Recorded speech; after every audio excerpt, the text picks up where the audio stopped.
When I go to organizations, corporations who have said to me that they want to provide extraordinary service, indeed they might have an initiative called the Mercedes of Service, or a program for how everyone in that company can act, behave, and think differently to provide extraordinary service, I listen, I nod my head, and I go, okay, that sounds good, but how can we make this real?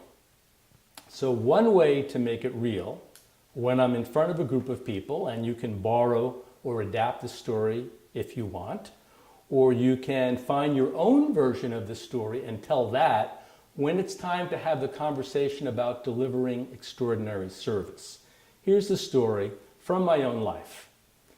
Several years ago, my company, Idea Champions, had a 2-day retreat for our staff. There were 14 of us. We went to Colorado, to Boulder, Colorado. We rented a facility, a ropes course, an outdoor ropes course, to build our team, to become more of a high-performing team. I was the one that contracted the facility for it, and everyone was excited. The morning of, we all gathered at a local deli to buy our food for the day and choose which cars, who was riding with whom, to take the 90-minute journey to the outdoor team building facility. It was my job to order and buy the food. So I did. I went to the counter. I knew what every kind of sandwich people wanted. Some wanted tuna, some wanted tofu, some wanted turkey. I got 14 sodas and health drinks. I got bags of chips and cookies. I had bags of food ready to go. And I paid the gentleman and told him where we were going. He was curious. The only thing is I forgot the bags of food on the counter. In the excitement of going on the journey, I simply turned my back, I paid him, entered the vehicle that was my car to drive in, and with the other 13 members of Idea Champions, got on the road. Sans food. An hour down the road, an hour down the highway, it dawned on me, oh my God, I forgot the food. My first thought was go back and get it, but too late. That would put an extra 2 hours on the journey, an hour, well, not 2 hours, maybe 90 minutes, going back and then returning. And I knew that the facility we had rented, we were going to lose our reservation if we showed up more than a half an hour late.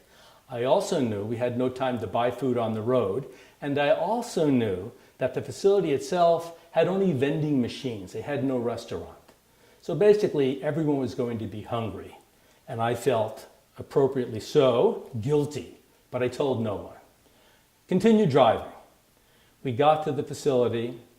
Sheepishly, I walked up to the counter to let the manager know that we were there and ready for our team building experience. He smiles at me, he bends and emerges with 4 bags of food.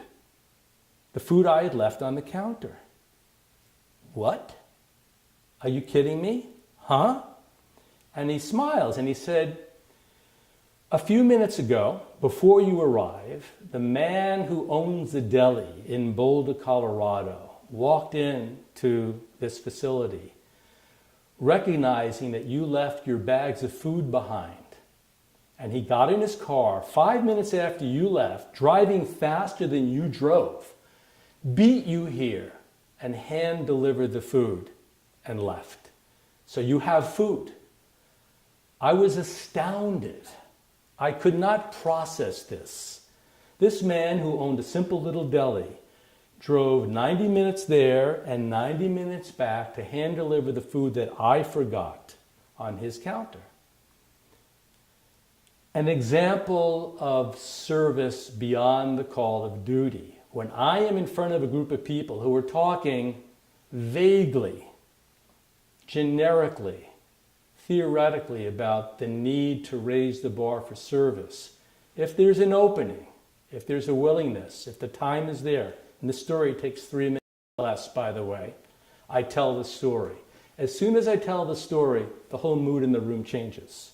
People go from kind of fuzzed out, generic, yeah, we have to do better with providing service, to like, oh my God, what is our version of that? How could we go beyond the call of duty? What extraordinary action could we take for our customers or for our clients or for our family or for our kids or for our neighborhood or our community? What could we do to go beyond the obvious?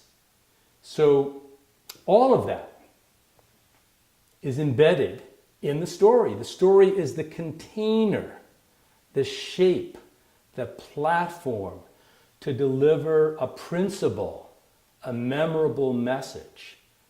Those sandwiches on that day fed me and my colleagues for the afternoon, but that story has fed thousands of people for the 20 years after that story took place.